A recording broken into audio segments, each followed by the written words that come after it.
Mga kasangko, ayan na tayo na naman nandito sa airport. Ayan na tayo maghahatid po kay Kuya Marvin. Kasama ko yung si Idol Pogi. Ayun, yung siya ngayon yung ano sa bossing ngayon. Telephone ngayon. Yan na sa likod yan na. Go. Hindi siya modern ngayon. Ninakaw niya. Ginawa niya yung yung puskak. Ayun, kaya iniyaw siya na. Baka nag-aabang na ito, baka may away ito. Kaya abangan nyo mga kasangko. Tatlo naman kami laban sa isa.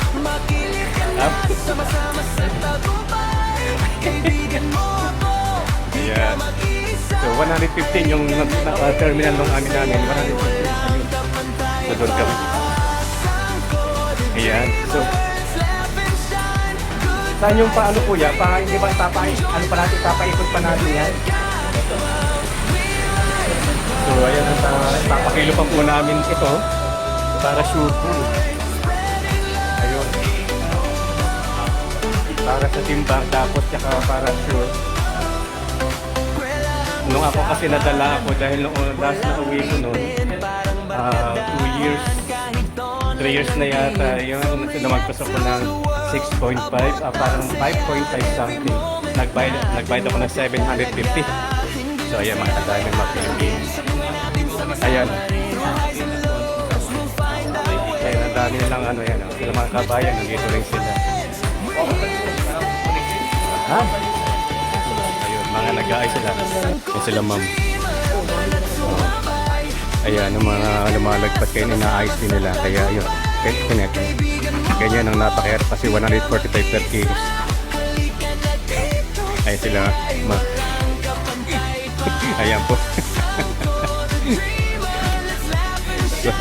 Ayan, ma. Hindi, yun po kasama namin. Actually, naku, 23.8. Ay, kaso sumobra na. Hindi, 23.8. Ayan, Ned. Sumakto lang. Ayun nga, so ayan. Oh.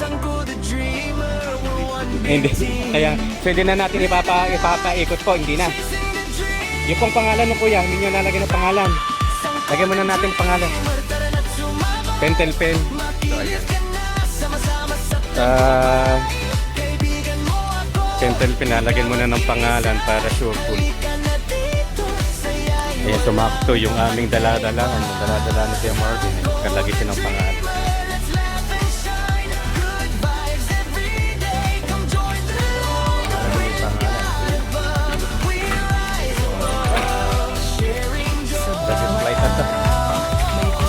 Yan, sige po mga kasangko. Yours truly po. Mamaya po ulit, update lang. So nandito kami ngayon.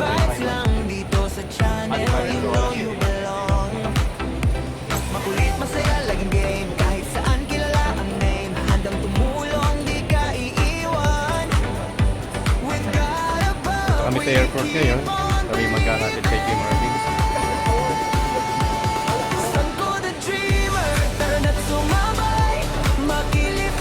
Asa na Philippine Airlines po yan?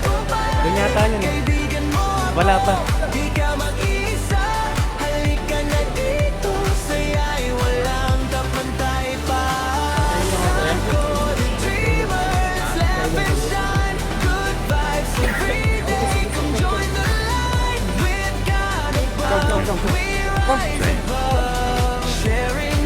Ay sila ay mga isman, mga sila kabayan, mga ay, sa Philippine Airlines. So ayan po yung pila ng palit. Ayun na, nagpalit na po.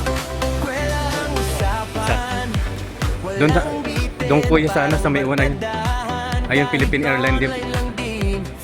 Ayan.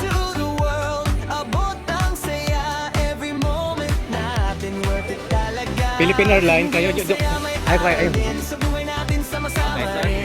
Dili ko na meron na eh. Pwede ba? Pwede ba? Ayan. Nakakano mo. Baka ba? Nakapila. Masira ang ulo niya. Uwi-uwi.